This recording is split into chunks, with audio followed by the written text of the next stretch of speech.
Okay, so welcome everyone. Good day, good evening, or good morning. And here we are with this great opportunity without leaving your house to be able to investigate as deeply as we can really how that Satya practice encourages Nauli, specifically the movement of the kind of washing like action of the abdominal viscera.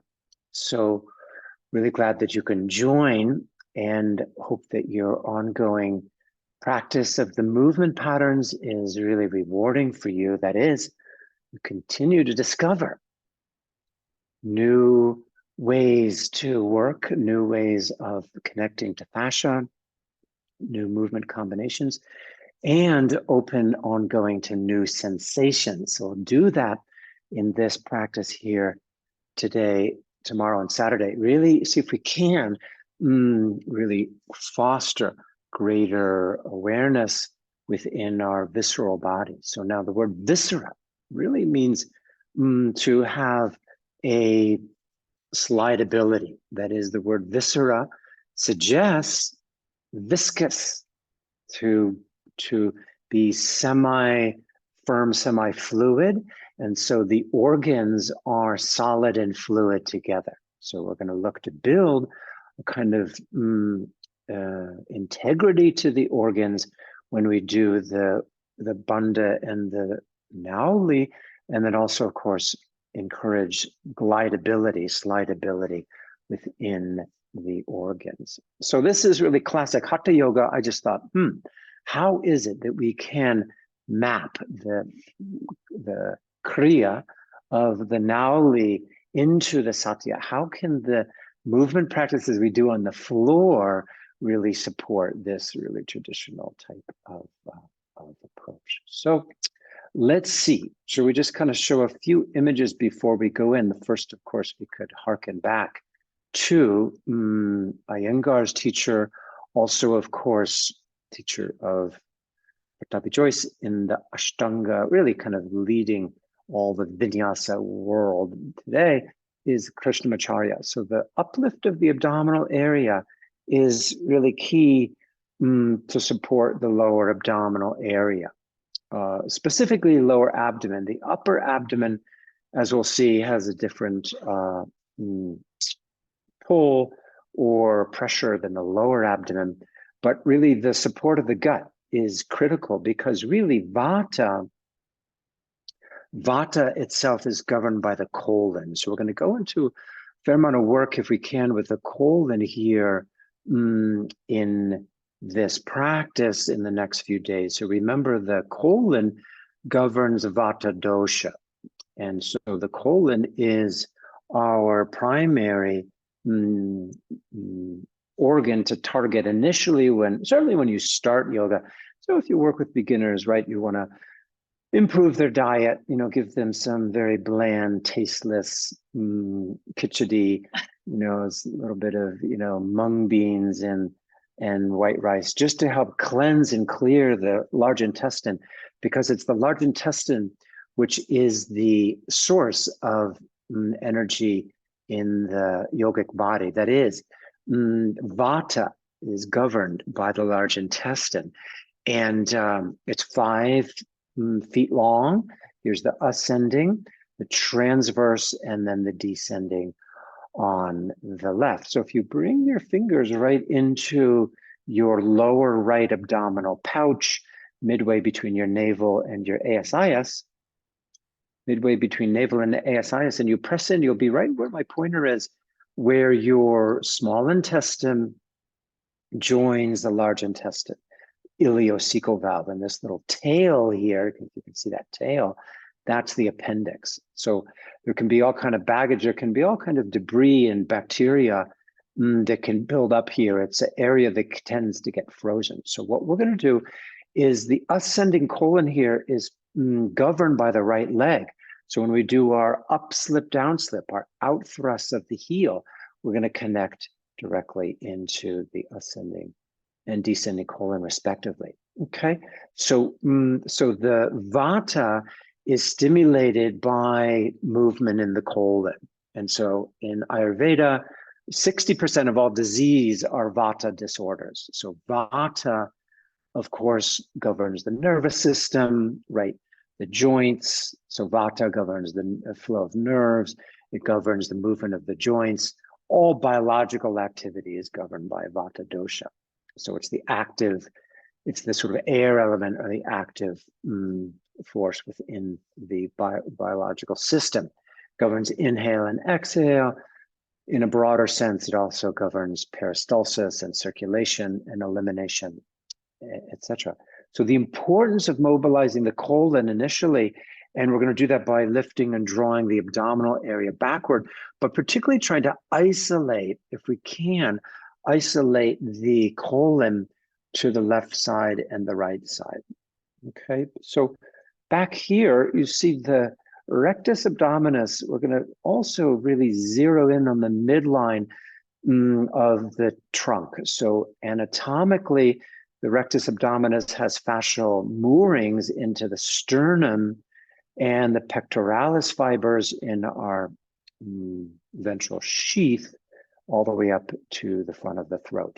So really, your pubic symphysis connected to your jaw.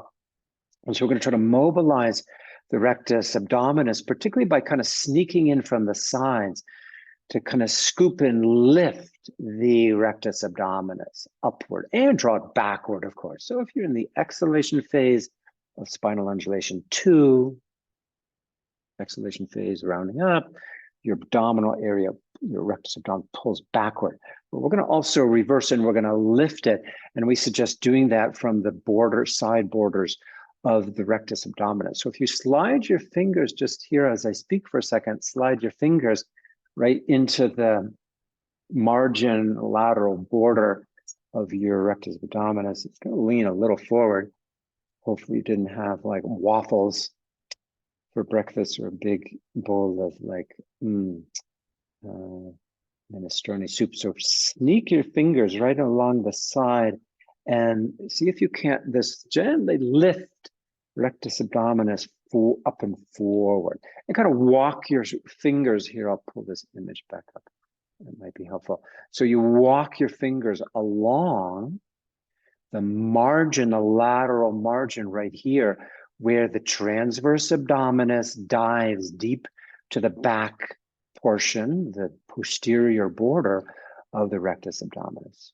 Okay, so you can kind of slide your fingers all along that sheathing, going up to rib, 7 and 8.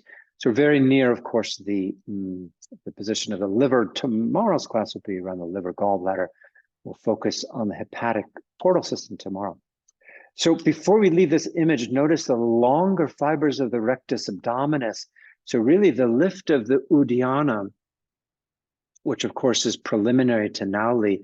So this movement of the Uddiyana is really drawn up from the lower fibers.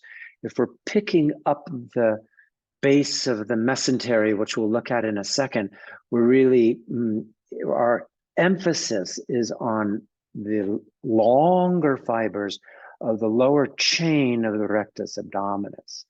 So let's practice that. So just above the symphysis, bring your tip of your fingers on your symphysis pubes and then drop off the shelf just superior to the symphysis, and you have the small pyramidalis muscle oriented on a diagonal. So in addition to the rectus abdominis, is in the lower fibers here is this pyramidalis, and that gives an extra added lift for the lower umbilicus. So this relates, refers, I should say, back to the uterus, the bladder, and the pelvic viscera all together. Okay, so really our aim is to help. There's kind of a simple computerized drawing of lifting the colon, right? The cecum is the pouch at the base of the entire digestive region where the large intestine empties through elimination. And so really it's that cecum. Cecum actually means blind in Latin. So it's a cul-de-sac here at the base. And when we draw back the lower abdominal area, we're toning the pouch of the sacrum. Remember that this lower belly pouch, it is correlate with the cervical pouch, that is the throat area. We have an upper throat and a lower throat. We've mentioned that before. So this is like the lower throat, the base of the abdominal cavity, and it is coupled with the, the larynx at the very top of the visceral bodies, way in the neck. Okay, so thus in our undulations, exhale up, inhale down, pumping, rocking, the cervical lumbar plexus, we're also moving these two pouches. Okay, so the viscera are meant to glide, as we covered in the Satya 2. They should glide like fish in a basket, one on top of the other, but oftentimes they don't glide.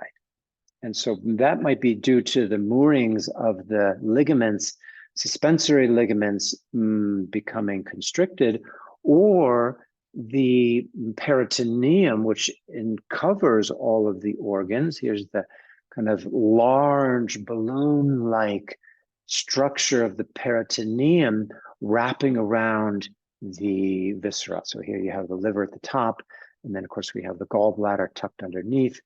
There's the purplish structures, the spleen back here, and then you have the stomach and the duodenum, small intestine, and there's the ascending colon there, and you can see the right kidney.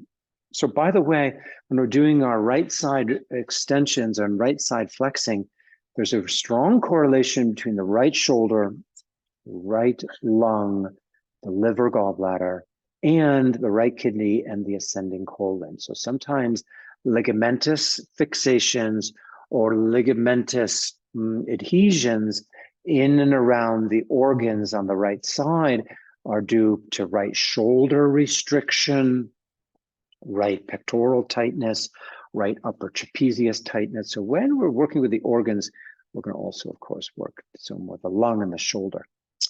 Okay, so the point is to help to build slide and glide within the organs. So that Uddiyana, that first image I showed, is to really pick up the whole, all of these viscera. So in this drawing I had done for the Subtle Body book, right? So all the organs are drawn upward, particularly the lower belly, because the upper organs have a thoracic pressure that draws them up via the pull of the diaphragm. So the liver, gallbladder, stomach are already drawn up to some extent. We're not so much emphasizing the upward pull of the upper abdomen, but more the lower abdomen. So make sure your students are mobile from the navel down. Make sure there's mobility from the navel down. So problems in the organs might come from ligamentous constriction or ligamentous laxity. So when there's laxity, of course, the organs can fall. So inflammation of the fluid around the organs, it's called the peritoneal fluid, that can cause adhesions or sticky places. Muscular restrictions, tightness in the obliques, tightness in the transverse abdominis, tightness in the lower back can lead to kind of microspasms. Post-surgery, any kind of surgery can cause visceral complications and circulatory problems. Venous flows can block the venous flow. Well, then tomorrow will be primarily on the venous flow. So, so let's see, finally, before we kind of start into all the movement, let's look at the mess of the mesentery. So here's this really wild-like kind of seaweed plant-like structure. The mesentery, not long ago deemed to be an organ. It made the list as an official organ because it really is the middle mesentery, meaning the middle organ that holds all the organs together. So it's the synthesizer, and it's embedded with fatty tissue, adipose. And so when we're mobilizing the lower pouch, here's the peritoneal fold. See that lower, there's that abdominal balloon, right, containing the lower abdominal viscera. So when it loses its tone, people eat too much or sit too much, then the mess of the mesentery, it drops down. That can pull on the transverse colon. Here's your transverse. There's the ascending colon. There's a hepatic flexure, which we'll do tomorrow. So when there's this downward drag, of course, that's when there's this emphasis on this kind of dramatic, right, Uddiyana. So this whole dramatic lift. It's, championed a lot in the power yoga like classes, like pulling on the whole thing with the whole kit and caboodle. But really, we're going to be as careful as we can. We're going to take the body out of gravity as we always do and cultivate the internal, support and glidability of the tissue without causing undue strain, as always in the Satya. So let's see, we have these couple of notes here. I think it's interesting. I looked up the word nauli in my Sanskrit dictionary, apti, which is, I think most all of us who research Sanskrit use the apti dictionary. I couldn't find nauli anywhere. Kind of interesting. But the Sanskrit now, N-A-U, is the word for boat. I thought that was interesting, to float or to be buoyant. So Nava, according to Iyengar, means, of course, boat. And so Nauli suggests this buoyancy of the internal organs, kind of right buoyancy. I mean, we're speaking loosely, right? So this idea of support and correct positioning. So really the kriyas shift the abdomen side to side. So we're going to do that with the rectus abdominis, and we're going to take the whole viscera side to side, whether we get into the full nauli today. We'll see how far we can get. And but really, we're just going to try to move the gut in all directions. It's typically described from left to right in the Hatha Yoga Pradipika, the movement from left to right. We'll look at that tomorrow, but really we're going to kind of mobilize in all direction today. So we'll do some kind of self-massage. That'll be helpful too, in order to help begin this wrist wringing, twisting, dragging movement. So we're going to work obviously with our undulations, our side body releases, and the unwindings, and then some of the prone work as well. So you'll have this kind of as a reference.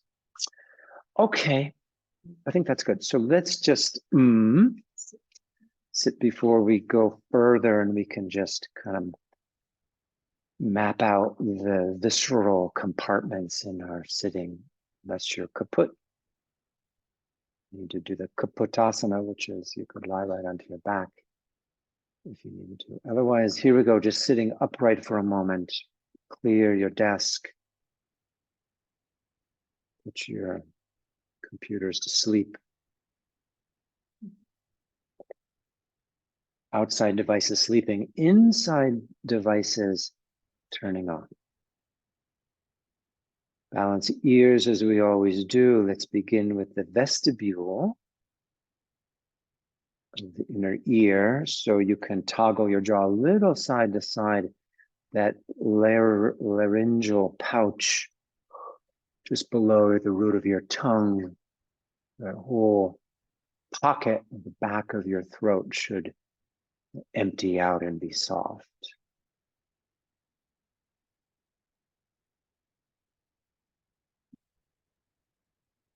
Connect into your breath.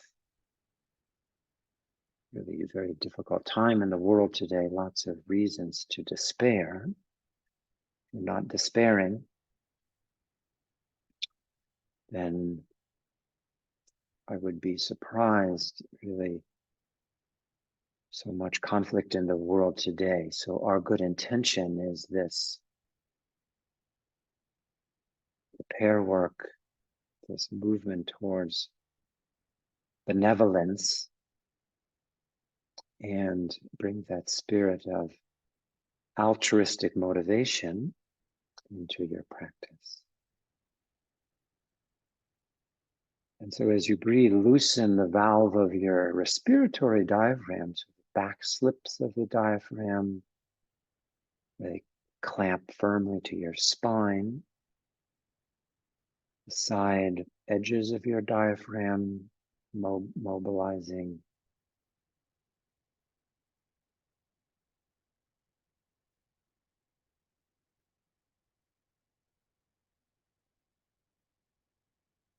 And as you breathe, just allow this kind of rinse or wash of breath to come down into your visceral tissue, so that there's this slide, there's this viscosity, slidability of your organs. Or maybe you notice there's places of sticking or adhesions or restriction.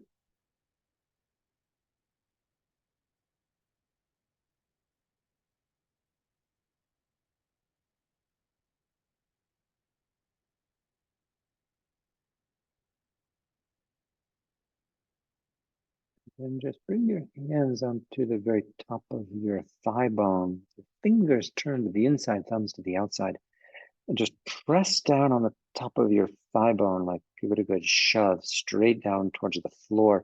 And then rock to one sitting bone, side bending, and then rock to the other sitting bone, small movement as always.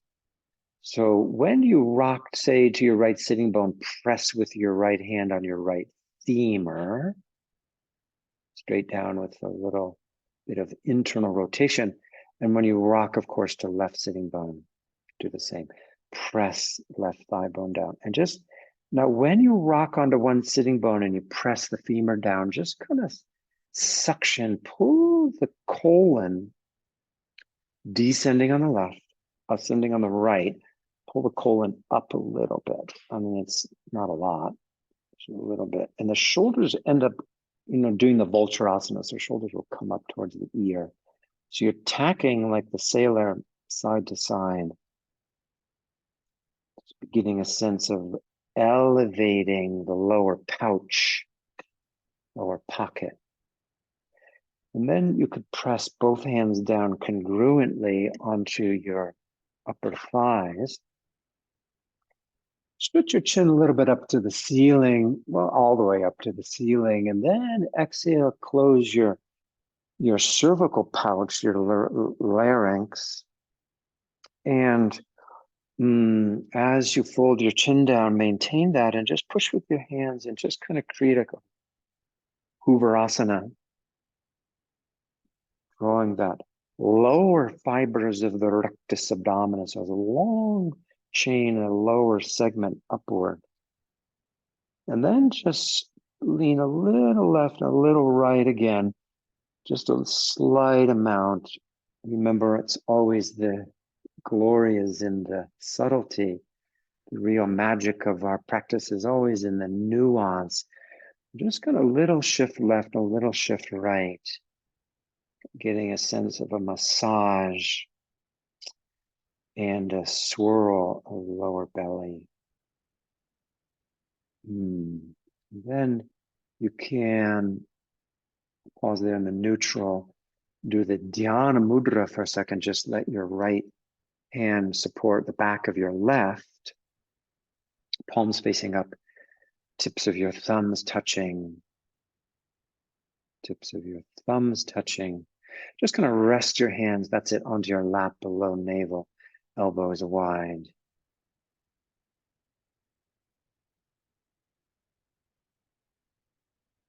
Just take a nice couple of strokes here. So with your inhalation, start to open up the satyas, open the gates, open up the gates for the blood, lymph to flow.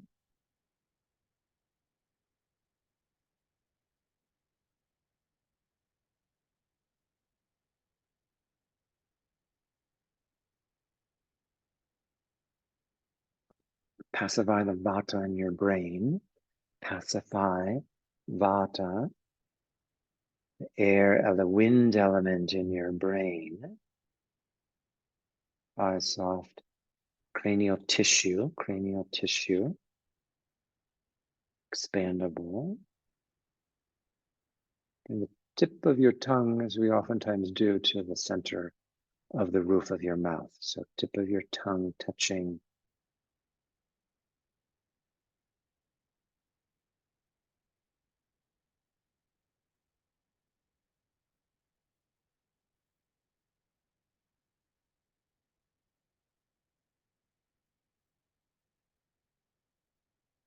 in the still point, your turning world.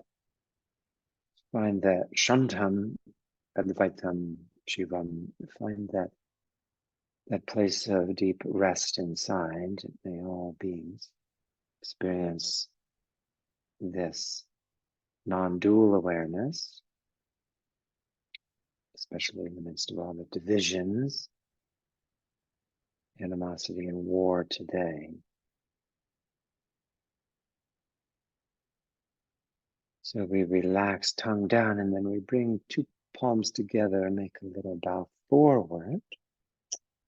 Beautiful. And then we'll lift and we'll release. And I thought we start at the wall just to get at the ascending and descending colon with the pressure of the wall. You don't have to, but you know, if you're able, why don't you slide your sticky mat and your blanket to the wall, and then we'll have something to push off of for the opening. Yeah, let's get right into the large intestine. Large intestine to start. So yeah, bring your blanket up, blanket sticky mat set up to the wall. Do a whole medley of movements, of course, here. So make sure you're warm enough as you go in. And there's space around you. Try not to have any clutter. So lying on your back, stretching legs long, feet just lightly touching the wall so it's near enough. So you can use it for push off in a moment. But first off, begin by dropping them bones.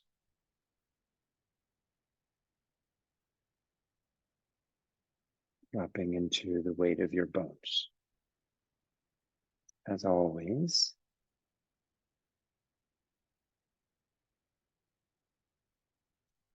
and as you release weight of bones, just get a sense of your sacrum, the axis, or the hub, I should say the hub of your pelvic organs, let the weight of your sacrum drop, and just open your mandibular area, stretch your pterygoids, masseter, and stretch your tongue long. Not that we're doing simasana, but we could, at some point in these 3 days, bring in the lion's pose. So stretch tongue long, because the tongue, of course, direct conduit to the viscera. So once you stretch tongue long, open jaw, then just relax, closing, let your face be soft.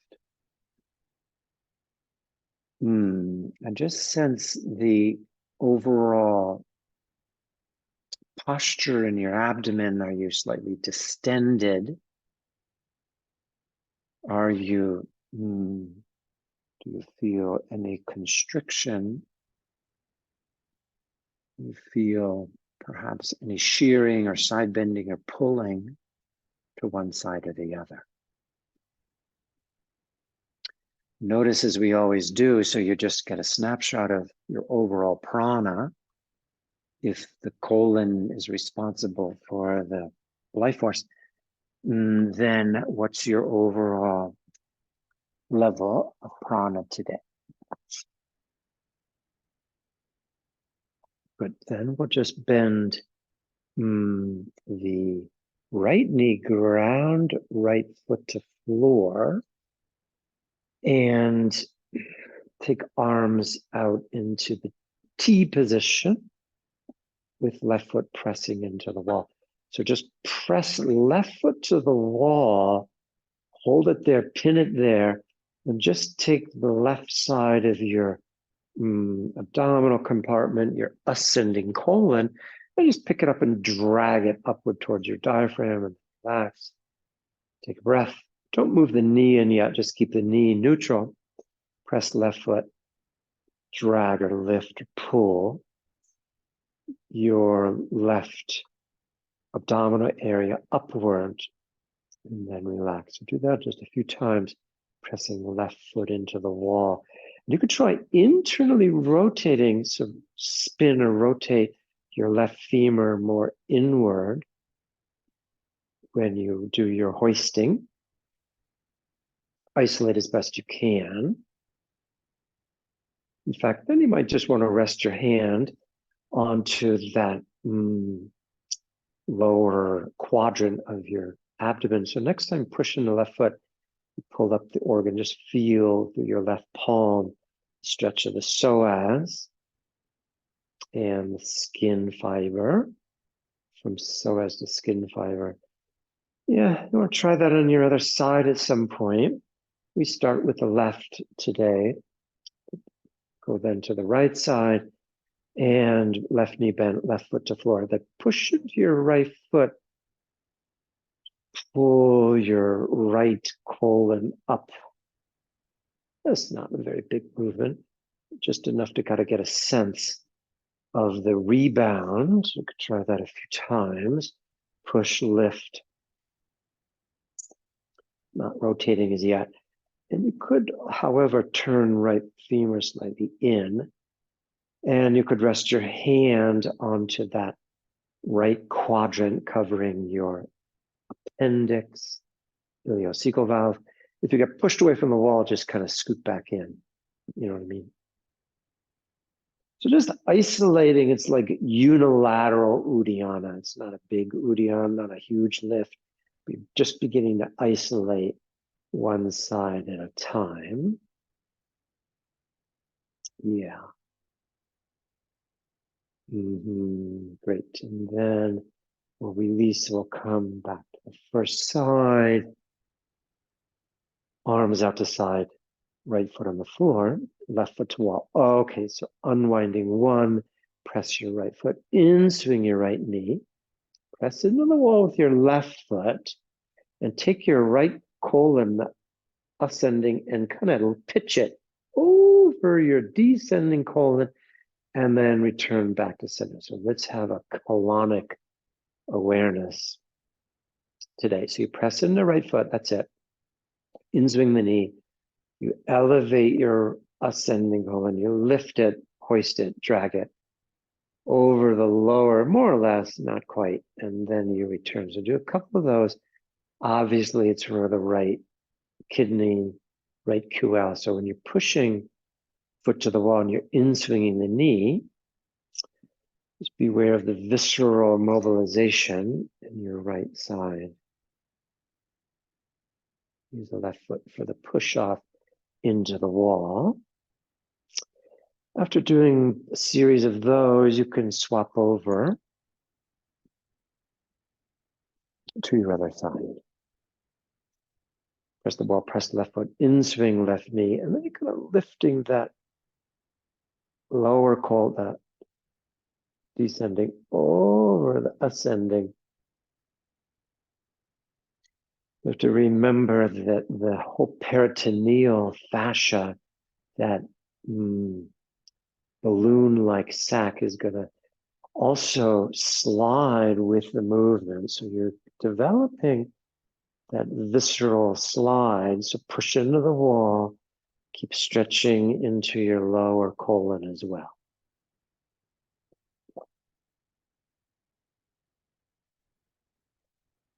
Good move on the inhalation, turn on the exhalation.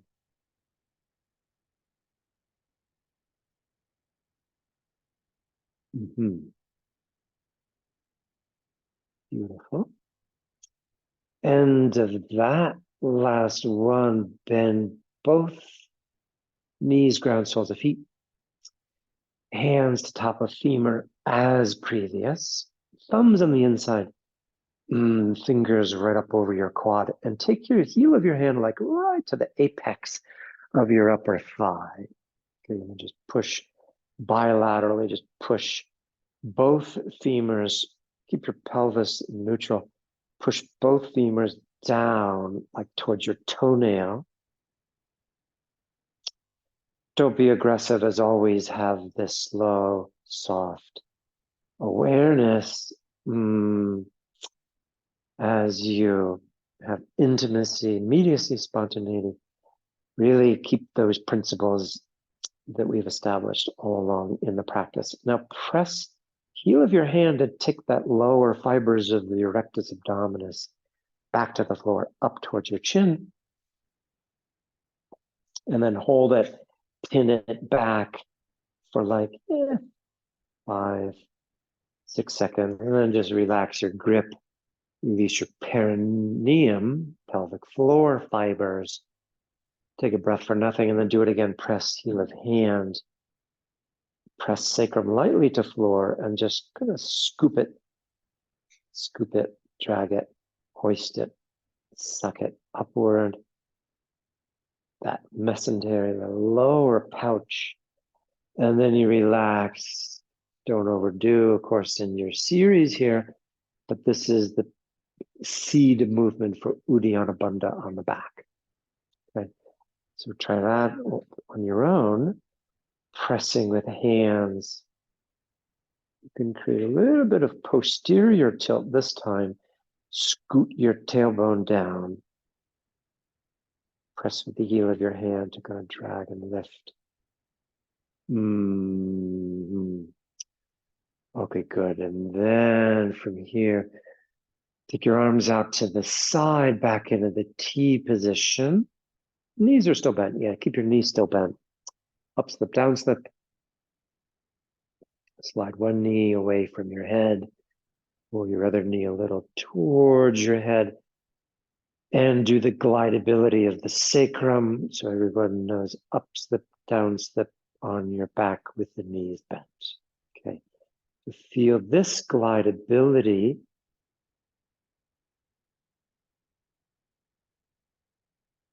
press the foot, angle the knee forward.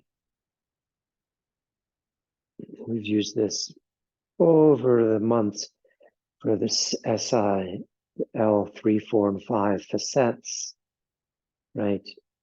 The facet joints, L3, 4, and 5, the QL attachments, all of that. So just feel muscular skeletal awareness and then bring awareness, of course, to your colon once again.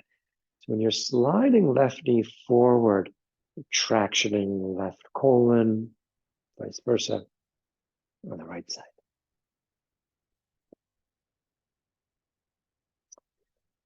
Okay, then pause in the neutral, bring hands back on the thigh, bring hands back on the thigh, heel of hand close to your hip joint. Let's do the manual thing.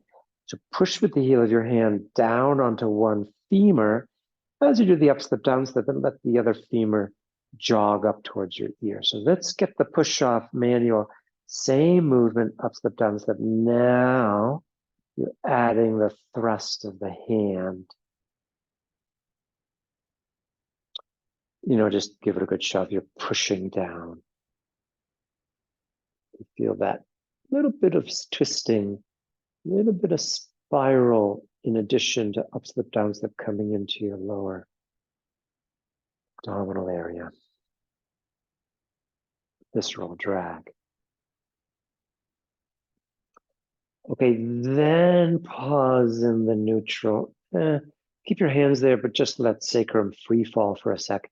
And open your jaw again. Let's open up that laryngeal pouch, that whole pharynx, larynx, region of tonsils and tongue. And you can open your jaw wide, stretch, lengthen tongue out again. That's a nice thing about home practice, and nobody's watching you. Not to be self-conscious, extend tongue long as reaching out and forward, and then allow tongue to relax back inside, closing jaw. Can we do this a few more times? You're going to push with the heel of your hand, glide one thigh bone down, the other thigh bone comes up. But as that other thigh bone comes up, resist it with the heel of your hand. So in the upsliding femur, push with the hand and get a little bit of tension. So your one hand pushes down, the downward sliding, other femur slides up. And just resist with the heel of your hand. So pushing heel of hand and thigh bone against each other in the upslide part. Okay, that's just going to give a little added tension on the peritoneum and the mess of the messenger made the whole psoas complex. And so go, if you can find this one, so it's up, slip down, slip, manual support. One side is pushing down, the other side resisting as the femur lifts. And you can hold it, press the pause button, the end of the range when you're doing the up slip part, just kind of pin the hand as the femur is rising, hold it. Don't overdo it. You could over tense your paraspinals or your obliques. Okie doke, I think that's good. Then we stretch legs long, we bring arms back down by side, empty everything out, and just be the boat that's in the neutral, neither tacking left or right, and just sense any kind of, vata governs breath, the colon governs prana, then just any changes, respiratory rhythm, circulatory flow, vata through your nerve endings, this kind of thing. Very good. Then we'll bend both knees again. Take arms into goalpost position. Spinal undulation 1. Let's go back to the basic. Inhale to arch chin down. Exhale to round your lumbar, chin up to the ceiling. Every nose, spinal undulation 1. Spinal undulation 1. Get into your vinyasa. And obviously, the theme of the class is the lower pouch. Lower abdominal pouch. So exercise it. Well, you've got your, cervical pouch paired with your lower abdominal pouch. So just kind of explore how they're paired. The opposite. So when one pouch is open, the other pouch closes. You feel that? When the abdominal pouch releases, the cervical pouch closes. This is that pairing of the third and the fifth chakra.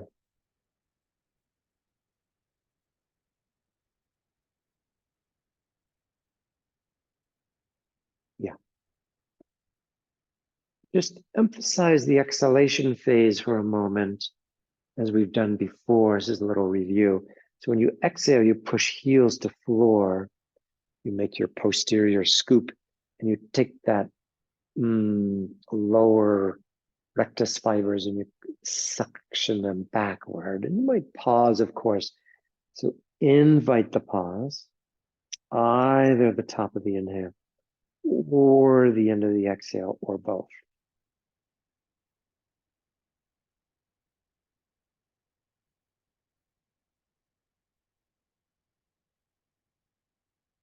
Great. Okay, and then last one, we stretch the legs long, bring the arms by your side, just lightly touching the wall, go to neutral. Just have the sense of like you're in a flotation tank. Ever done that? Put you in a sensory deprivation mode. So here you're actually in a sensory enlivenment mode as you float. So sense the nava, this flotation of your organs, movement of your breath. Then we bend right knee again. We keep right arm down by the side. You take your left arm into goalpost position. Left arm into goalpost position. Now keep the right knee neutral, okay? Don't move your right knee. Just push into the wall with your left foot and slide your left arm towards the wall over your head. So feel the continuity of stretch, pectoral diaphragm, rectus abdominis, inner groin, inner knee, inner ankle. And then you relax back to starting point. Okay, so just do that a few times. Press foot into wall. You could internally rotate the thigh. You could experiment with that. As you slide the arm, just grow your whole left side, particularly the colon, obviously. Feel all these micro movements, shoulder, pleural cavity, left kidney. Okay, pause when your elbow comes back to starting point. Remember, it should be at the level of your shoulder. And then we'll do unwinding 3. So you press the foot, you in swing the bent knee, slide left arm towards the wall behind, push into the wall, arch your back, lengthen left side, and then slowly return.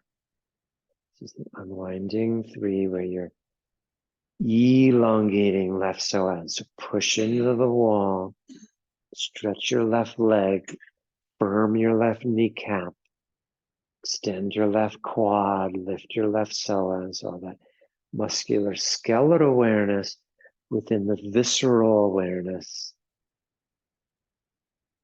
Get the push off from your foot.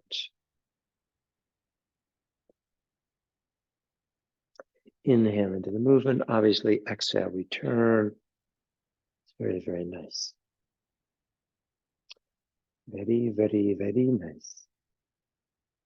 And when you're ready, switch over to your other side, bending left leg bent, right foot to the wall. Love doing Satya in the Maha Zoom rooms because you're not looking at the screen. Who wants to be looking at a screen in a practice session? Here, you could just use the auditory cues, as you know. You want to train your students to do the same. Okay, so push into right foot. Don't move your left knee. Slide right arm along floor. Get into the visceral membranes around right lung, liver, gallbladder, right side colon, and then release the elbow coming back down. Okay, so go ahead. Combining breath with movement is all about exploring the right side. Does it help you to internally rotate the femur? You don't have to. You could externally rotate, or you could do both. Depends a little bit on the orientation of your ilia in space, the tension load on your psoas. And that class we did last week, some of you took the class on the TFL, IT band, depends a little bit on your TFL tension.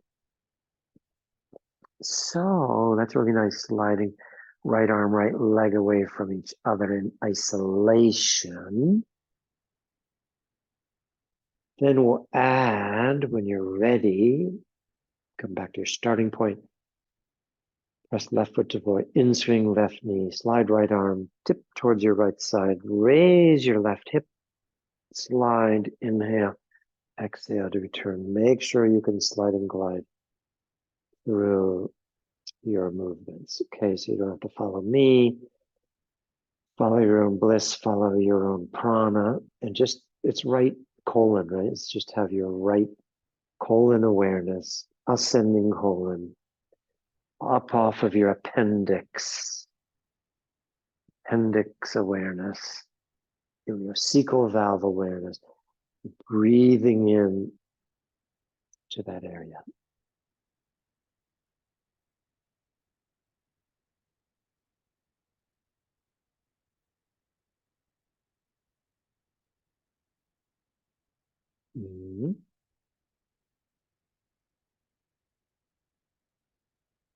Really important, the right side therapy we do, right shoulder, right lung, right diaphragm, right kidney. There's a real continuity, fascial continuity there. Okay, so let's see, I think that's good. You're ready whenever that is for you. Stretching legs long, bringing arms back down by side. Sense and feel. So this is our training to be more awake in the resting state. Feel your nadis, all the percolation through your nerve endings of vata governs the nervous system. Off we go, sensing neurological changes.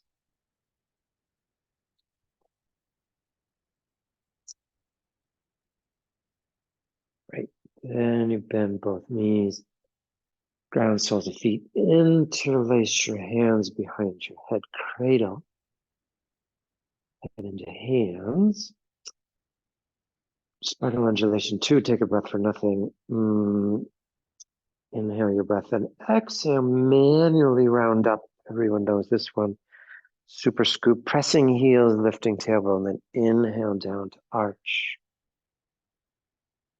Go at your own pacing and your own speed. And when you exhale, you're folding all those folds, ligamentous folds, all the visceral folds, rounding on the exhale, compressing on the exhale, lifting on the inhale. Go back and forth this way. No twisting. You just did a twist. Now, you really devoted to midline, coccyx, sacrum, thoracic, cervical, brainstem, top of head. So really orienting the midline.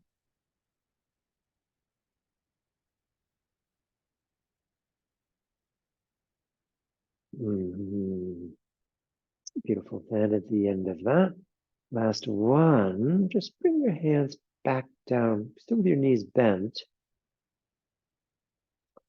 Hands back down, sneak your fingers right along the lateral margin of your rectus abdominis, like we did in that palpation earlier. See if you can just kind of sneak, if that's possible. Got a bunch of squish in there. Getting along the side of the squish right up against your lateral border of your rectus abdominis. And you could do it with your thumbs towards the ceiling and your fingertips, little fingers aiming towards the floor. Just gonna take your fingertips and kind of scoop, almost as if you could get back under a little steam shovel, kind of shoveling underneath the rectus abdominis. It's a really important area to release. Myofascially connects to the core, obviously. So you can walk your way up towards your sternum. This prepares for Nauli, which is the glidability of the recti forward in space. Gonna walk it back down. If you got up towards your sternum, gonna walk it back down to the lower edge. So you're kind of like a forklift. It's hard to describe, like you're scooping down in under and then lifting up.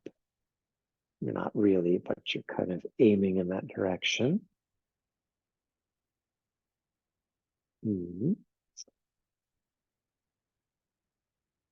Great. Then from here, we'll release and we'll take the hands back behind your head again.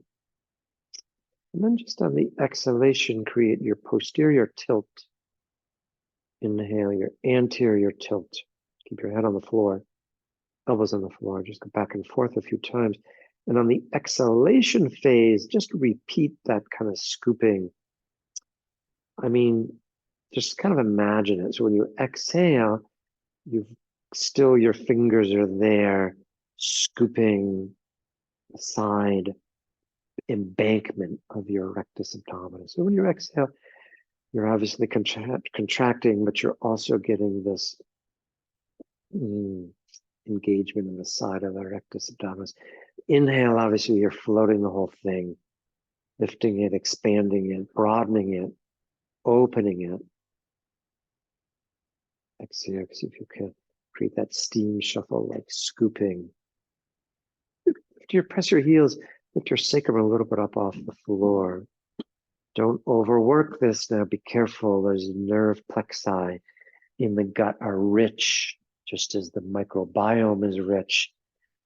So the enteric system is really highly tuned.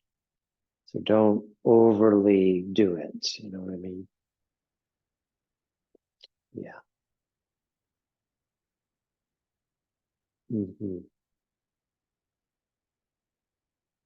Good. And then pause in the neutral there. Bring your Hands back down onto the top of your femur.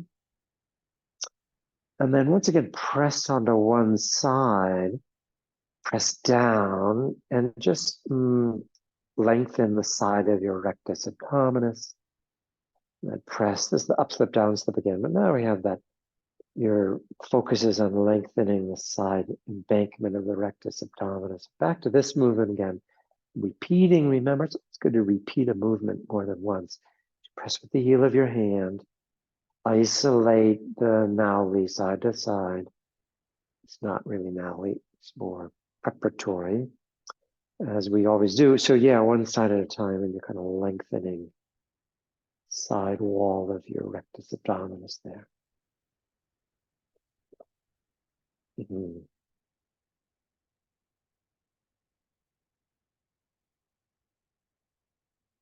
Okay, then relax and just take both arms out into the T position.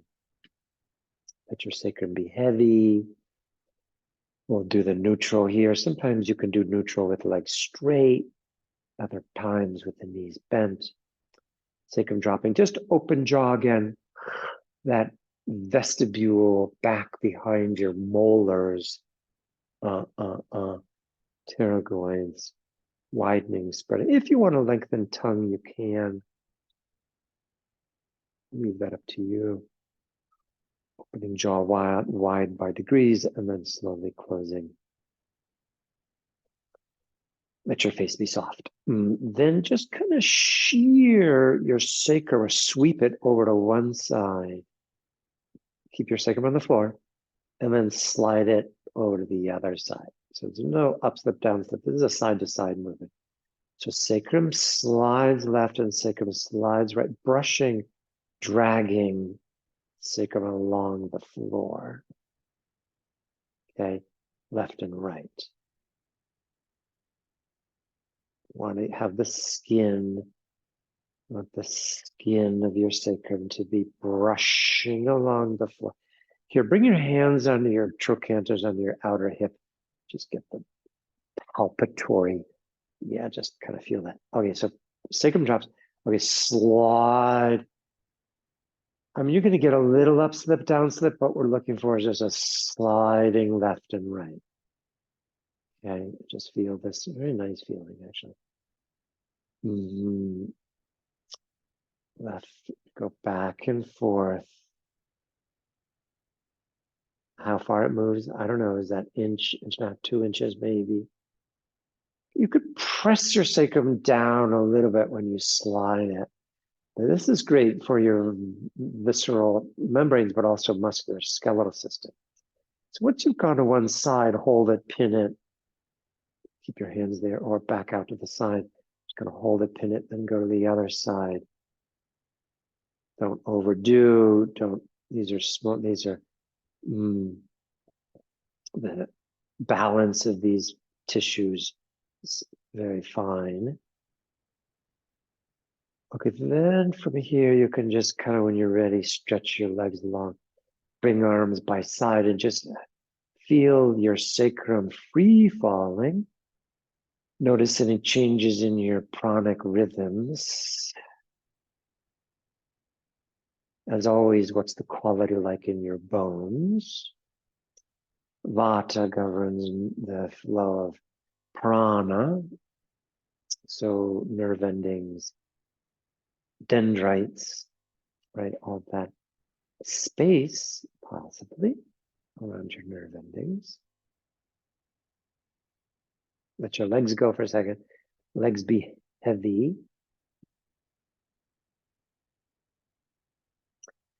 And bend knees. Okay, let's get back into this. Bend knees. Feet ground on the floor. Arms out to the side. Let's do that again a few times. Let's shift left, shift a little bit right. There are pressure changes in your feet. Did you notice that? Pressure changes in your soleus. Gastrocnemius. You might notice that. So now this time when you shift left or shift right, then raise a little bit, pelvis a little bit up off of the floor, and then make a circular movement, go to the other side, and then down to the floor, and cross brush again, and we go up, over. It's basically a circular movement, right? It's more like an oval, I guess. So go to the side, raise up, side, you keep your pelvis lifted. So go to the other side, down and brush again. Just go one way, your circular movement. I think I mentioned belly dancing in the liner notes. So it's kind of like the movement in belly dancing training. We would definitely train this way in our preliminary. So when we're doing Nauli, which does involve circulatory flow, like a whirlpool, instead in the Hatha Yoga Pratipika, then you get this kind of, circular movement. Really great, actually. By the way, for L3, 4, and 5. And then you could just pause it there whenever you're ready in the neutral. Still with the knees bent, arms out to side, arms heavy. And then we better go in the other direction, no? So circular movement, so slide.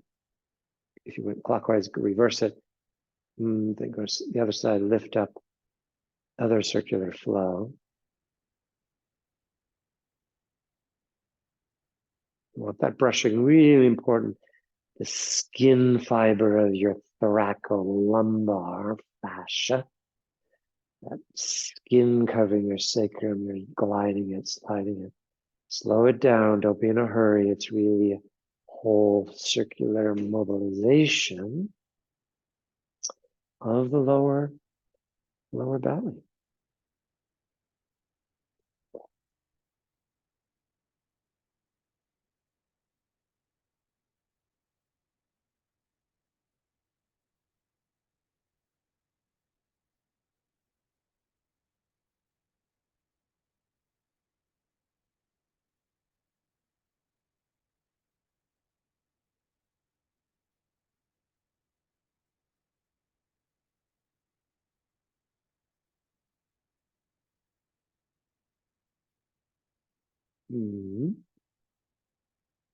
And that last rotation, whatever that is for you, stretch legs, log arms by side. I'll meet you there. And we empty out, of course, we have this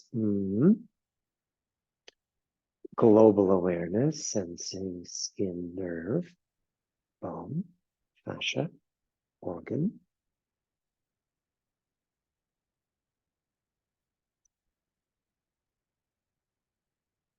But then let's just grab hold of the side of your sticky mat with your hands. Grip the sticky and then press one foot to the wall, ball mounted big toe, anchors, pins, sticks there, and then go to the other side, push mounted big toe, hold with your hands so you don't get pushed to the wall, then go to side there. Up, thrusting through sacrum. You want those kinetic forces to be driven up through your sacrum into your spine. Then just go side to side. I think we call this the cat stretch once upon a time. You're pushing like a claw, spreading your toes wide like a cat would, claw its post. You want to try internally rotating while you do this. Internally rotating femur, that's possible.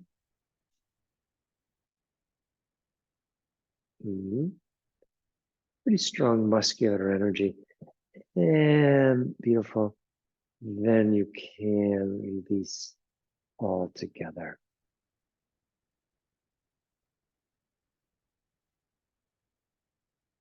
Notice what is. Notice the quality of the chitta prana. Chitta prana. Prana is that refined upgrade version of vata. So just as rajas becomes tejas, kapha becomes ojas, vata in its upgraded version becomes prana. So prana, very fine, very maybe by this time in the practice, becoming more refined. Then we'll bend both knees, ground soles of feet, interlace hands behind head.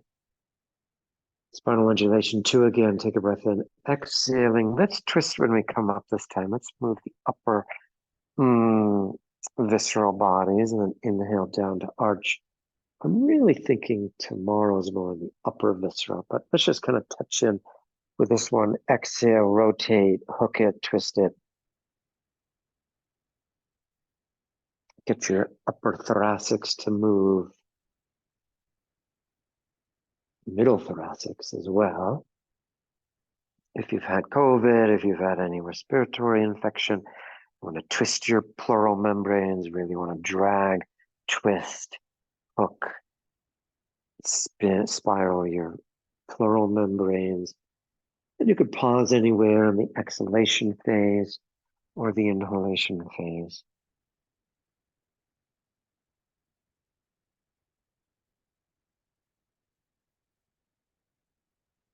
Experiment with the side bending, the rotation.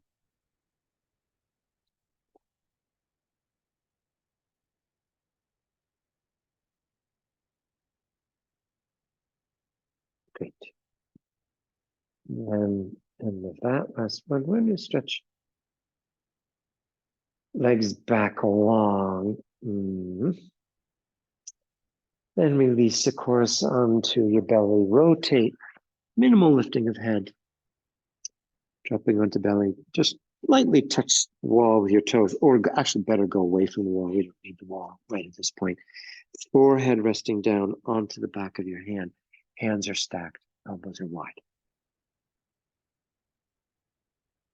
As always, bring awareness, breath right into your lower abdomen, expanding peritoneal balloon.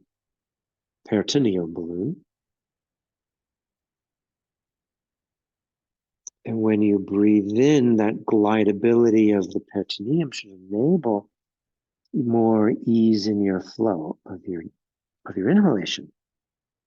So breathe in about 80%, pause, hold it 4, 5, 6, 7 seconds, something like that. Little breath retention. And you can relax. Breathe it in up to about 80% capacity. Hold saturation, diffusion, suffusion, as we do in our shavasanas, and you're using the saturation point of your breath to really infuse all the cells, right, and the extracellular spaces with fluid, blood volume, changing blood volume. And when you breathe in, feel your kidneys expand. It's really nice. That renal fascia, the yin, the deep yin, supported by your breathing.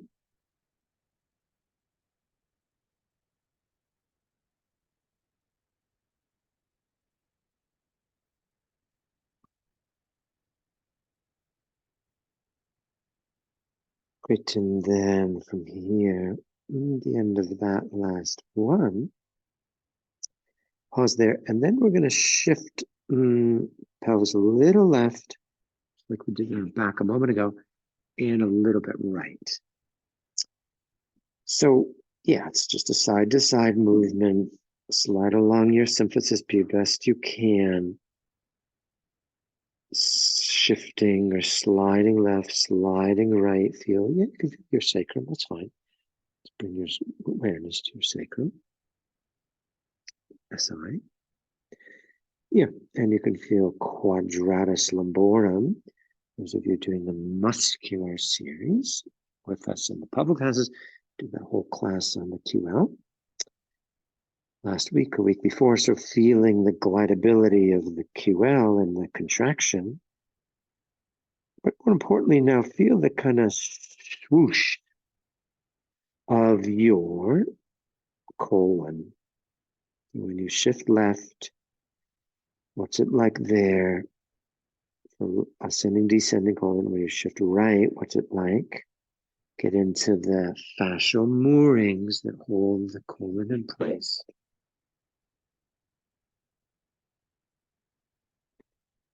Working with the mess of the mesentery, holds all the organs together, has its own brain.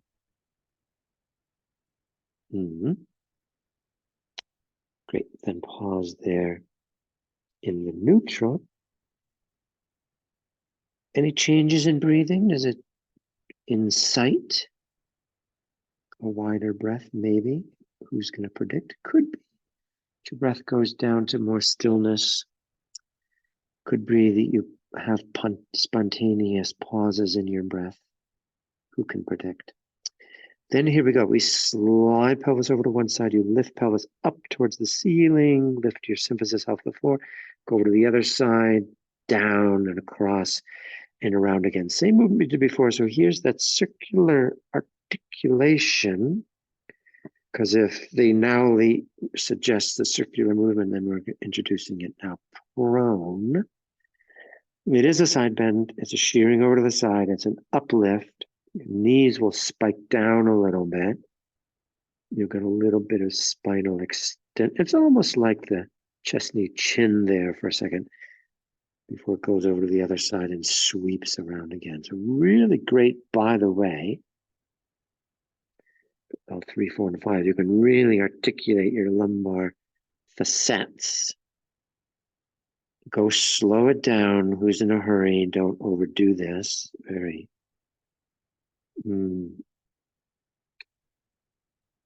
small, relatively small, powerful movement. Obturator nerve goes down into the leg, the adductor muscles, sciatic nerve. There could be a neurological flushing. Why don't you pause in the neutral? Yeah, just pause in neutral. Feel that neurological flushing. Can you feel that? Down into your legs, probably obturator and sciatic nerve. Those are big Mahanadis connecting leg to psoas, psoas to spine. So now we obviously reverse to go the other way. So you scoot your over, you uplift, butt goes airborne, go across and around. It's circular flow. We've done in Satya 3, we had a whole section on circular flow. Adding to it in these these continuing education classes. So yeah, feel the whole pouch gliding, sliding, lifting, scooping. Is really great when there's freezing, locking, tightening, adhesions in the lower belly.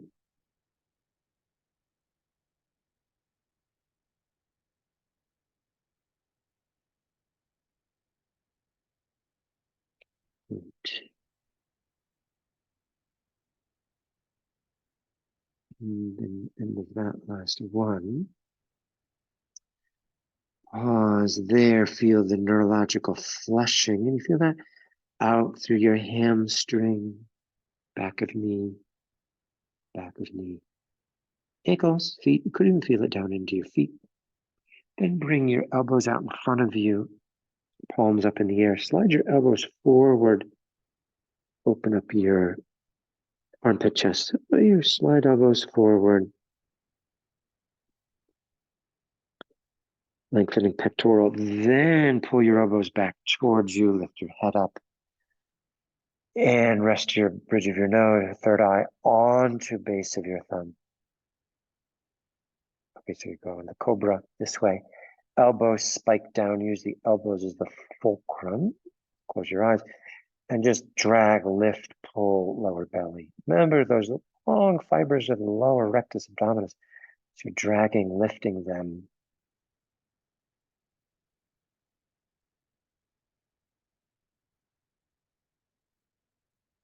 How does your breath touch down into this area? Then we take hands down to the floor, stay in your cobra, hands to elbows as always, and you take one knee out into the Baddha Konasana slide.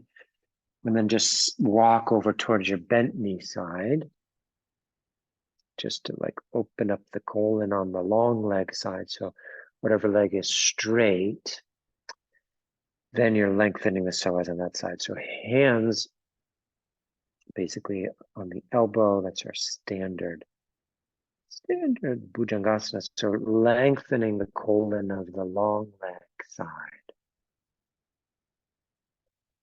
Come back to center, reverse your legs, go to the other leg, Baddha Konasana.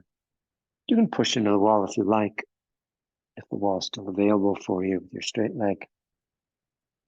Shearing, sliding.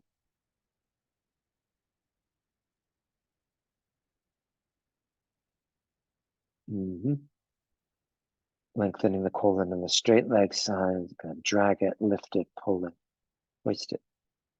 And come back to center, release head all the way back down again. And just stretch both arms forward into the extended Bhujangasana. So hands on the floor, yeah, you can just kind of lift upward. If your arms are okay with that, musculoskeletal awareness, a really deepening contraction in your lumbar.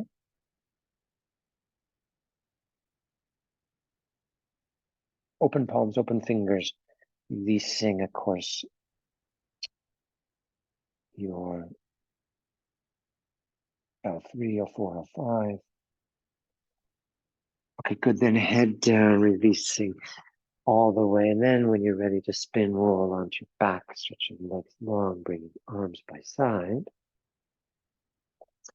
Drop and lift and just drop and settle, I should say, this way. Settling, dropping, letting go of the weight of your bones here. Notice overall currents, right? Atmospheric currents traveling through your tissues.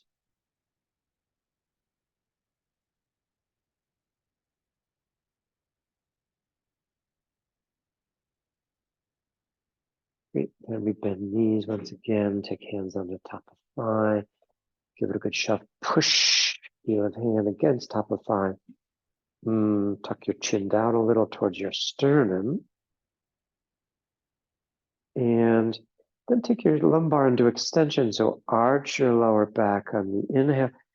And then round your lower back. But your lumbar is not going to touch the floor exactly. Inhale to arch lumbar. Exhale to round some. Scoop your tail, push with your hands. So now the lumbar stays off the floor in our undulation. In fact, when you exhale, you push with your hands, lift your pelvis off the floor. So you're standing on your heels, you scoop up, push with your hands, pelvis goes a little airborne. When you inhale, you breathe in, relax the pressure, arch your back. When you exhale, press your hands, press your heels. Draw your lower abdomen up. Working this undulation with the Uddiyana-like movement once again.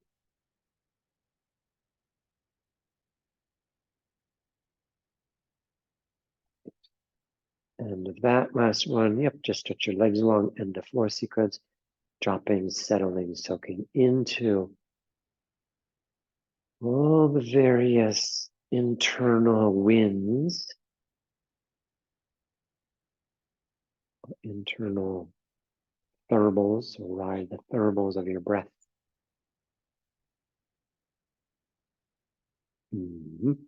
Settling bones, last go.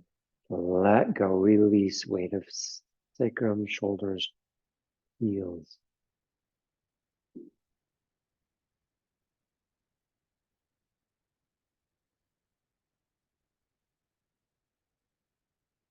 Great. Then you can bend your knees, ground the soles of your feet, of course, roll over to your side using head as the pillow, arm as the pillow. Then push, rise, coming up to pose of the child with your toes turned under. knees together, clasp hold the side of your sticky mat and blanket together and just push, as we always do, keep your knees close together and just kind of release your spine.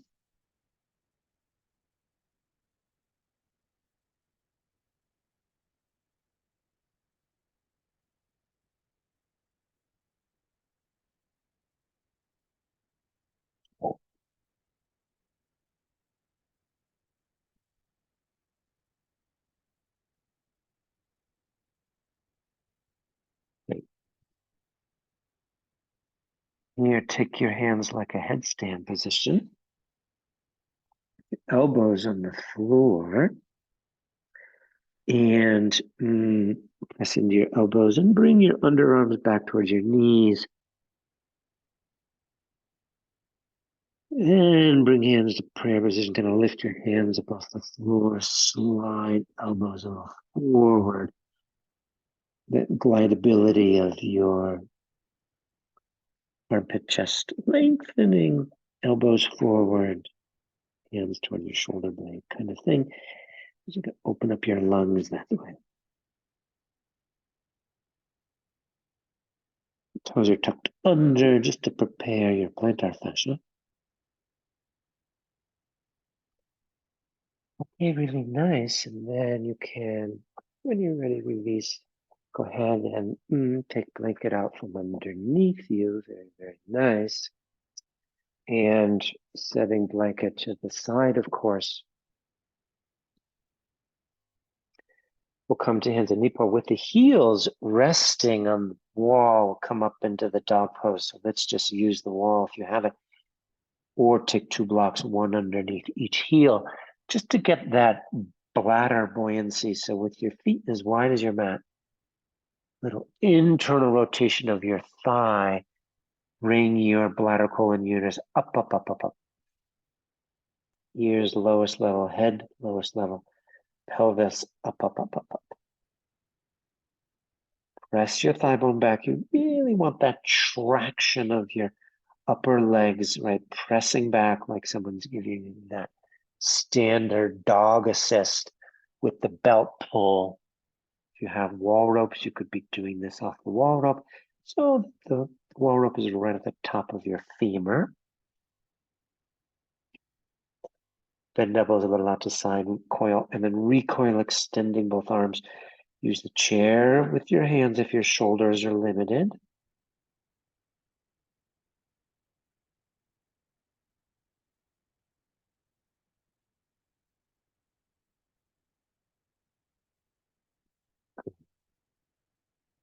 And then from here, releasing, coming down onto your knees and sitting in Virasana, either onto the block or onto the blanket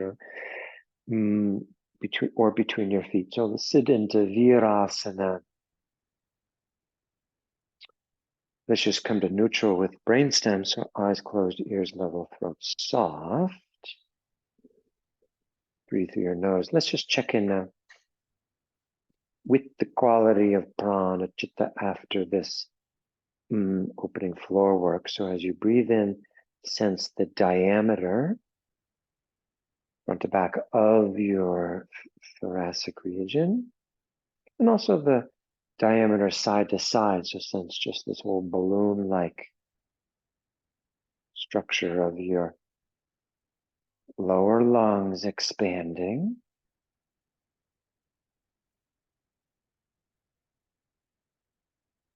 And the terminus point of your exhale, the deep release, of course, of the exhalation.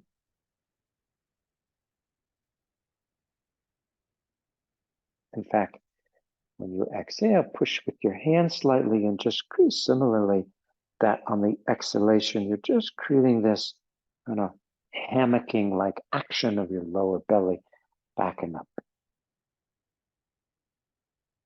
Chin tucks down, shoulders are lifted upward. And just inhale, be generous, let open the dikes, open the gates, open the asakias, let the blood flush in. And on the exhale, press with the heel of your hand. Draw your lower abdominal area back and up.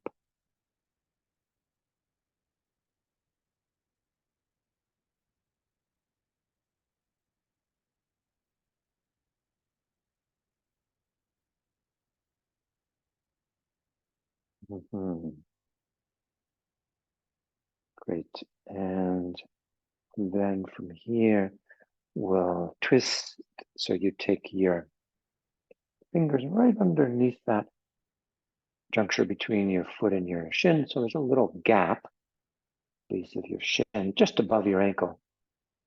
Hook in your fingers under and pull up. So you pull up against the shin as you do Parivrtta Virasana, twisted Virasana. And then you're really bringing the ringing action, of course, on the lower belly. So the exhale, turn. All the churning, turning we do, you're inciting that turn of the gut. Then revolve, head back, eyes looking down and forward.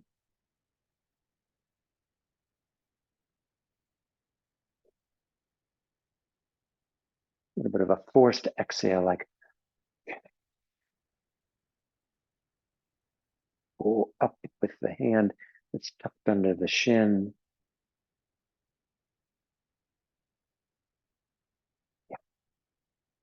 Slowly derotate. Back into the center, take an extra breath, let the blood in. And come to the other side. Fingers tuck under, clasp, hook under your tib. If you can get there, yeah, just get a little, it's like rock climbing, doing asana. A little hold, pull up, back arms open. So here we go, opening the lung relative to the colon. So twist in your exhalation.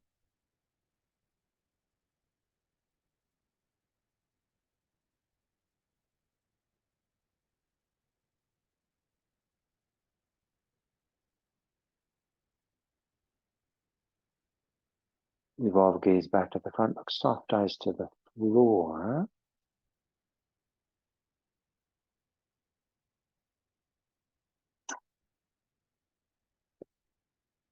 And then you rotate when you're ready, come back to the center, take a couple breaths in neutral. Just to sense the afterglow. So after the movement, what's the responsiveness like? We're so different than the vinyasa classes that just don't taste the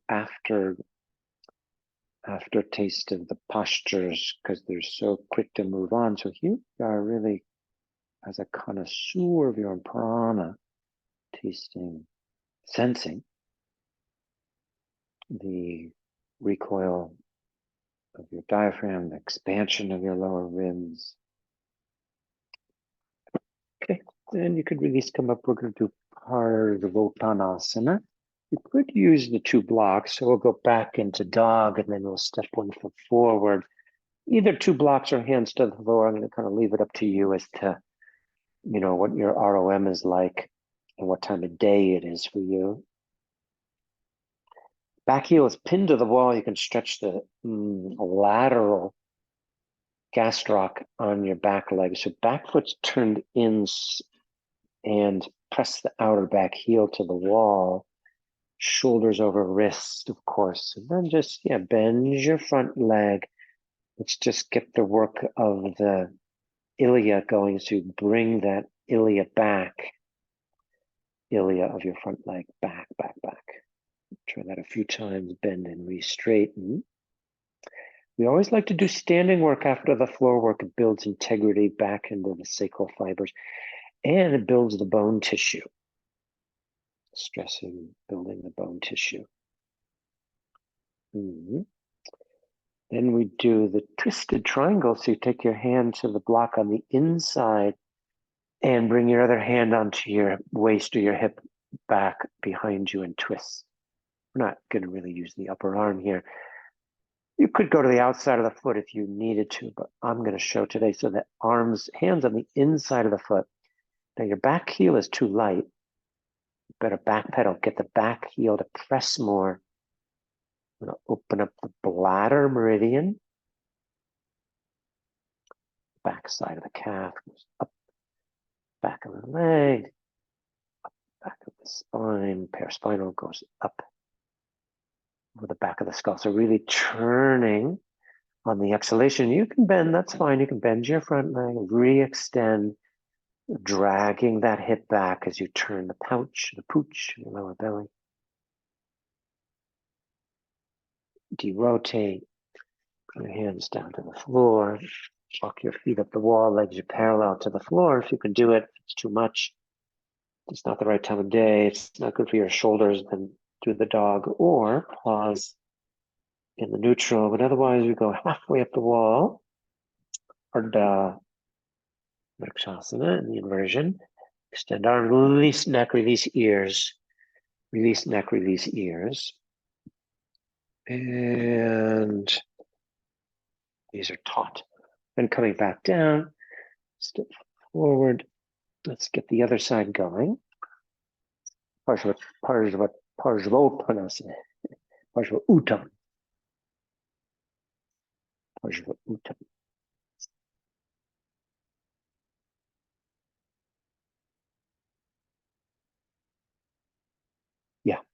Yeah, lengthen your lower spine. So don't round down, go out more to start. So lengthening, elongate your spine. Before we do twisted triangle, we're getting a couple of twists here. Standing twist, sitting twist, inverting twists. We'll do some inversions today here now. So press back outer heel.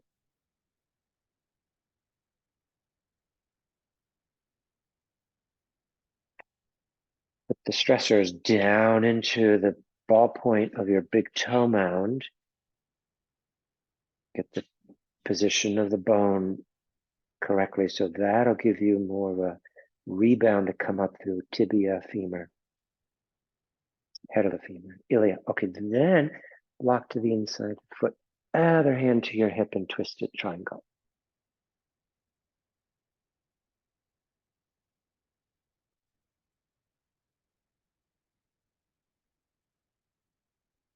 Bend your front leg, just kind of offload. Press your heel, re-extend front leg. Just get that real glidability to your outer hip moving back. You know, wall ropes, you can do it off the wall rope so that you're suspending with the backward traction. That'll give you even more release of the colon. But here we go, exhaling to twist just in that lower abdominal region.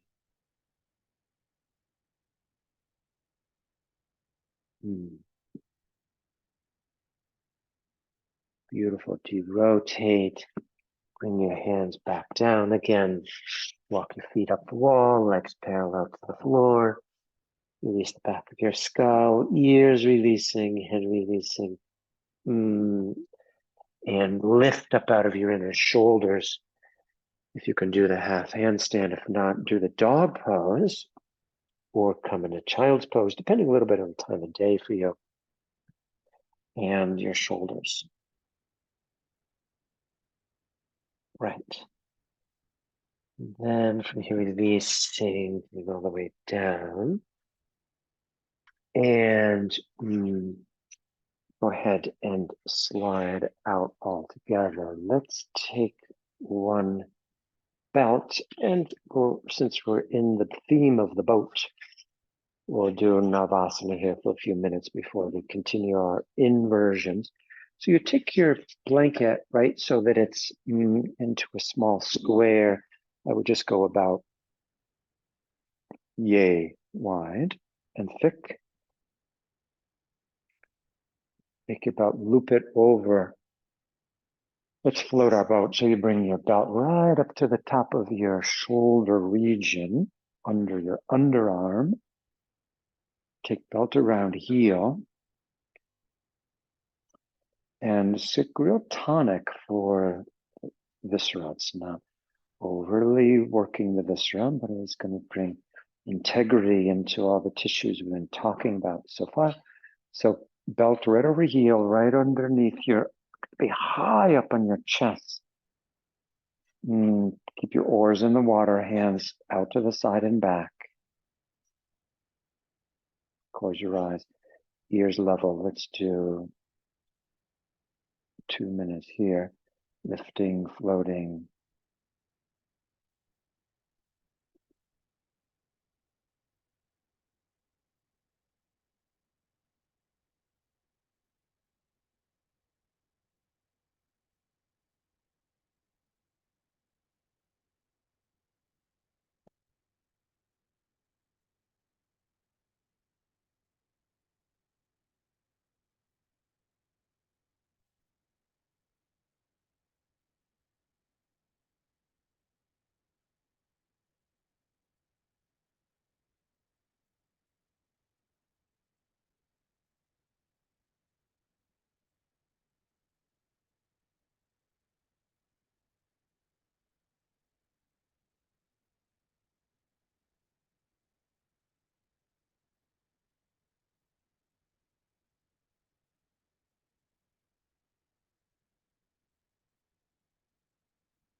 Very nice. Then from here, really sting, bringing legs back down again, sliding the belt up. Taking belt inside. Okay, now use your blanket. So let's see, corner of the blanket. Open it up so it's a little wider. So I think you have this kind of shape. You take the corner of the blanket facing you. You want to be using the wall once again. So watch for a second. I'm going to slide my hands under the blanket, corner of the blanket, and head right on the corner. So watch for a second. Just watch this little sequence and then we'll do it together. So you press the elbows down. You walk your feet up the wall. This time we're going to go for full extension of the leg. So we'll do our headstand with the legs extended this way, pushing up through the heel, lengthening the leg bones. Some of you, this might be the end of the ride, but if you can, the second stage is we're going to take the leg back into Virasana. So we'll do that on both sides. And then you'll shift the weight so that you're centered and you bring both feet into Virasana. And then we'll twist in Virasana. We'll take the knees to one side, raising, give you some details, raising out of the shoulder, twisting out of the middle thoracic, twisting, of course, the colon. We'll do both sides. Well, then we'll come up to extension into the center, and then we'll bring feet back to the wall, and we'll walk back down again. So you're about, you're really about one leg bone distance from the wall with the position of your head. If you're not going to do the head balance against the wall like this, then you can do the Prasarita Padottanasana we've done before, right? So come to here with the forehead onto the prop and your arms supported. And you can bring your arms this way so your elbows come forward. You're really preparing upper back, but getting the pacification of the cranium. So in our inverted twistings, we're coming in this way, kind of like we walk the legs up the wall in the handstand. So slide, you want your forearms on the sticky. Don't put your forearms on the blanket, but head on the blanket. So you want a little cushion. You want that softening of your skull. You could just go into it as far as you can or follow me all the way through. So first stage is, of course, we ground elbows. Make sure your elbows don't slide out. Particularly dominant side elbow will typically slide out, or where you've had a shoulder injury. And you raise your knees off the floor and you walk your feet up the wall. You're on a kind of diagonal, right? Now in the diagonal, let's pause it there. Push up through your heels, tighten your kneecaps, press into your elbows and forearms and lift your head off the floor. So get your clearance. Elbows grounded, elbows grounded and head lifting, and then just set your head back down. You should have that clearance. If you can't, round your elbows and lift your head off the floor, then you're probably not ready for the full weight bearing. So keep this lift out of one leg against the wall and bring your other leg back into Virasana. Okay, so one foot touching the wall, the other leg into Virasana. Keep lifting out of your side chest, side ribs, side trunk. And you switch, other foot on the wall, other foot in Virasana, use the wall. Now, transfer the weight into your elbows, into your forearms, relax fingers. Some weight on the head, of course, and then transfer, if you can, both feet in Virasana, in Shirsasana. If not, bring both feet back to the wall, just stabilize with both feet to the wall. And in Virasana, we press the thigh bones up, raise the tailbone side. And then from here, twists. You're going to bring your feet to one side and your knees to the other. So bring your feet one way.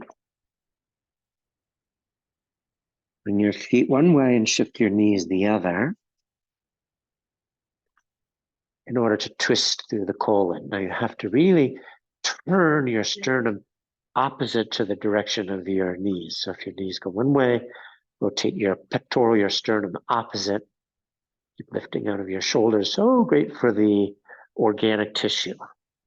Now, then derotate back into center. Keep the lift out of your shoulders, of course, and then rotate to the other side.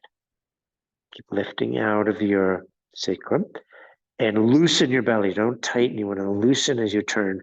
Parshva Virasana in Shirsasana, the twisting.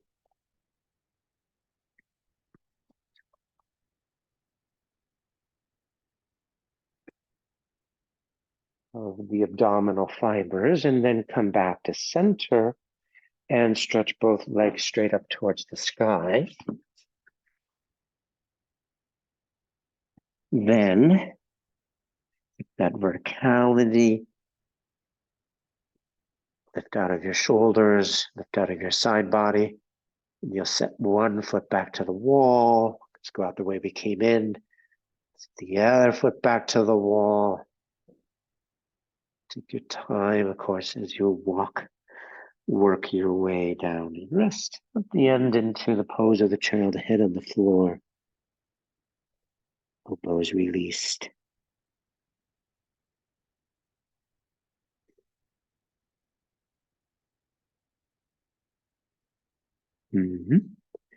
And slowly lift, rise, coming up to the top.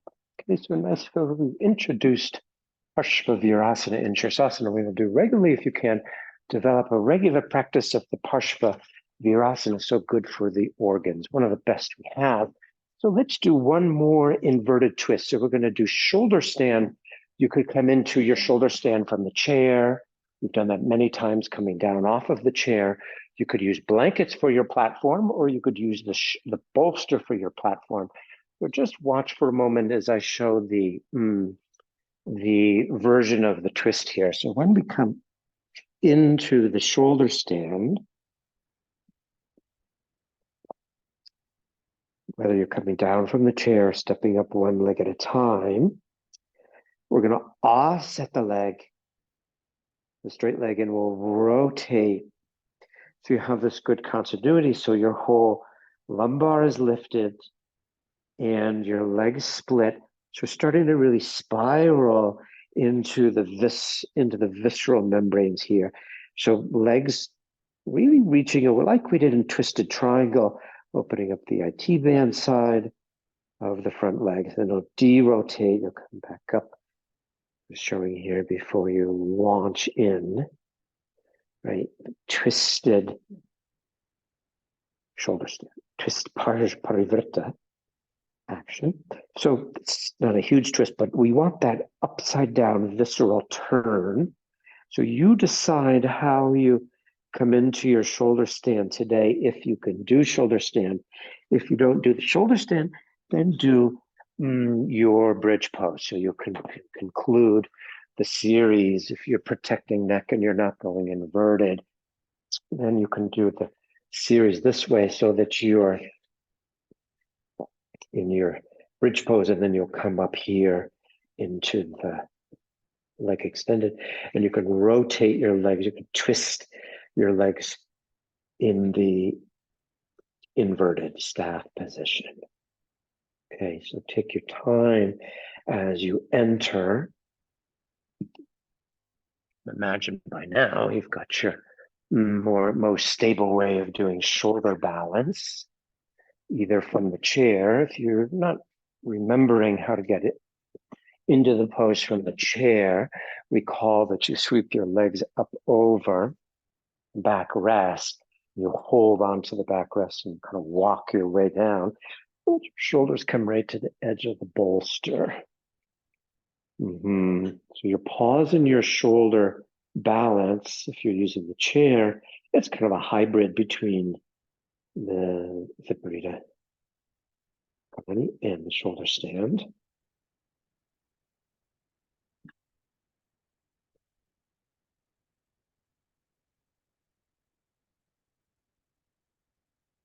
So the legs can be split this way as well. So if your sacrum's on the chair, you can divide your legs. So here we'll take one leg forward, one leg back.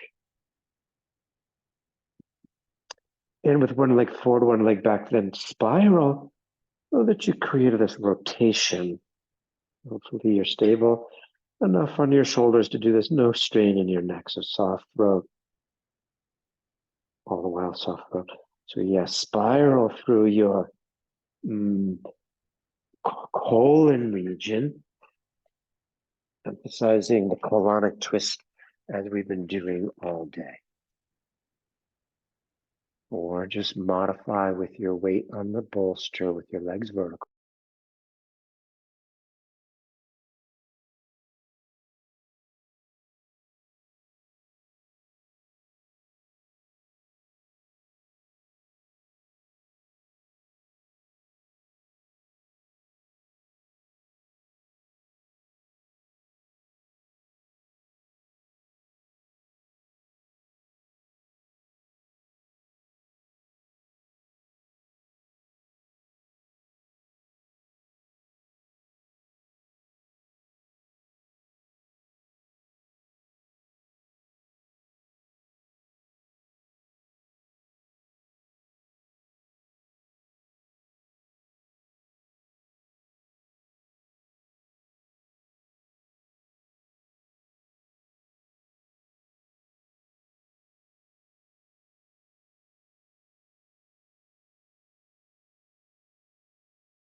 In your twisting, sense the length out of your inner groins, push out through your inner knees, stretching out through your psoas. It's all going to induce a real rotation of your lower trunk. So these inverted twists that stand, shoulder stand, or your leg up the wall like shape act as a gravity feed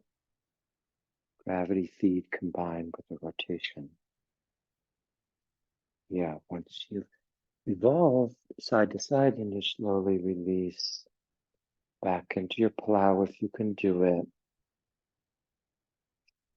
Or feet back onto the chair if you're using the chair, in which case then you can slide out, kind of shimmy out. So in your conclusion of your inversion, you'll take your time as you release, come all the way back down. So just resting. Once you're down, resting pelvis onto the bolster, or go into the pose of the child, depending a little bit on how you got out of it. But we can all meet here in the resting pelvis on the bolster, calves onto the seat of the chair, dropping, settling, soaking. Let's just really let the rate of your colon release. So in the final Shavasana, when your thigh bones are heavy, when your thigh bones drop back, there's this emptying of the abdominal region. So releasing that pouch you've been working on all class, the pouch of your lower belly. If you're using a chair, of course, the calves are supported onto the chair so that this gravity feed, this hanging, draping effect on your lumbar, nourishing. So yeah, visualize blood pooling into lower belly.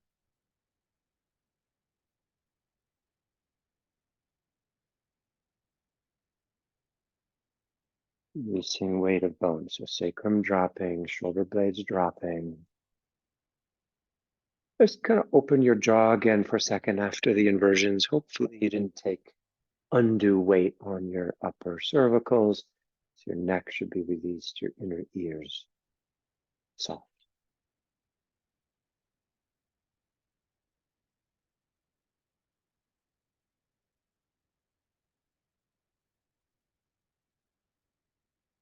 Okay, great. And then slow motion. If you need more time, of course, you can take more time, but for the sake of our timing, we're going to bend knees, draw knees into chest.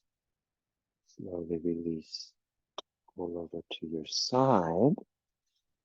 And take your time as you then sweep, rise. And let's come up to standing with knees bent. With hands onto the top of your thighs. It goes this way, the thumbs turn to the inside and fingers turn to the outside like that. Okay. And your knees are bent for sure. And the elbows straight and shoulders up towards your ears, you know. Yeah, feet even a little wider than hip width apart. Okay, tuck your chin down. And then just let one knee drift forward. Up, slip, down, slip. Like we did on the floor. Let the other knee drift forward. Yeah, just hold your hand stable. Just don't work with the breath yet. Just kind of let one knee slide forward at a time. And when the knee slides forward, you get that same side colon mobilizing. Do the back slip. So one hip moving back, one hip moving forward.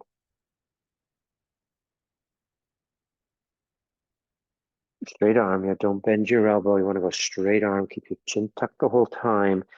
Don't lift or turn your head. And then from here, we'll pause in the center, still with hands down, chin tucked. Then take a nice breath in. Exhale. Kind of lower your tailbone and press with your hands. You're going to drag a lift from the side of your abdominal. Come right in from the, like we did that pincher-like action on the side of the rectus abdominis. Pull the rectus abdominis. Kind of narrow it, pucker it, and draw it forward, and then relax. And push with your hands, kind of narrow. Draw in from the side of your recta abdominis. Kind of get behind it almost as you draw transverse abdominis back. And then relax. Just do that a few times. Don't lift your head. Keep your chin tucked the whole time. Otherwise, you're going to get lightheaded. Just with hands, shoulders jacked up towards the ear. And then on the exhale, draw the whole kit and caboodle up with the pause at the end of the exhale. So you like hold breath for 3 to 5 seconds. So at the end of the exhale, press with hands, lift lower belly. And then relax. Take a few extra breaths. We'll stay in the crouch position. So you exhale, draw, lift. Really feel your kidneys widen. You are initiating that lift from the side edge of your rectus abdominis again. This is Uddiyana Bandha with the preparation for the Nali, which will continue in the next couple of days. So don't overdo, don't overly muscularize. A couple more that way. So you exhale. Press hands. Draw abdominal area back. And once you've drawn the abdominal area back, bring one knee a little forward, and then the other knee a little forward. So there's a kind of a teasing, a rocking with the breath held. The breath held. A little bit of that gliding again, one knee forward at a time. Okay, and then just relax. And then keep your head tucked down and slowly rise as you come all the way up to sitting. Standing, I should say. And then we'll take a final seat. So you can sit right onto the front edge of the chair or your bolster. I'm going to show with the chair here, and your feet grounded, arms long. So let's conclude. Wow, we covered lots of ground. So let's just pause here. Feet grounded, arms long, and chin tucked down a little bit. So just sense now, after the series we've done, the prana. So remember, when vata is refined, it really gives a sense of clarity. So breathe through your nose so it's a full diaphragmatic flow, and let the weight of your sitting bones drop. And after all the lifting and such we've done, now you don't have to muscularize to keep the lift of your spine.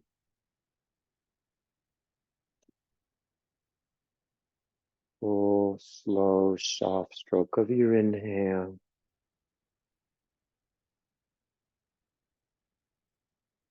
Near the top of your inhale, I want to say about 60, 70, 80% capacity. Pause. And breathe in again before you exhale. And hold on to your kneecaps, hold with your hands, pull a little bit there. You draw your spine up, so you inhale to about 75, something like that, 70% capacity, hold. Breathe in again. Just keep your chin down so you don't let the prana go up into your skull.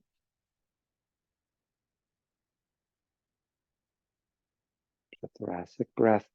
Do a couple of these, breathing in, holding, expanding. Breathe in again, hold, expand, really saturating lungs.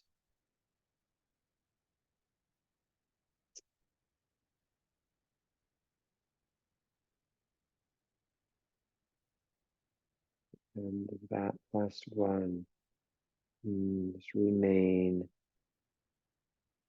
in the neutral. Just sense now, kind of do global scanning like we always do. Overall quality of prana inside at the end of class. Back of skull floating, ears light.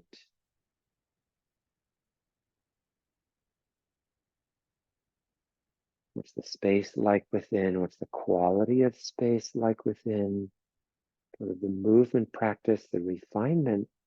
Now there's that clarity, that lucidity, like the color of the sky at dawn, internal glow.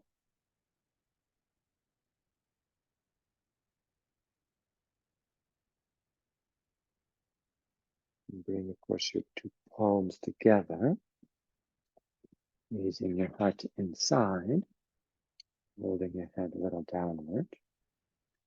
And oh my gosh.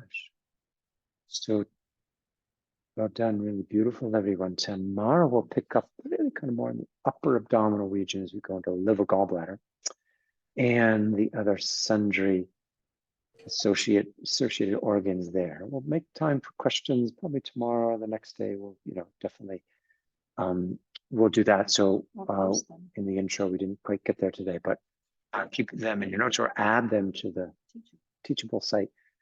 And really great. So have a wonderful evening, wonderful day. Rest up if you need a little more time. Rest in the shava, with your calves supported on the chair. Okay. So bye.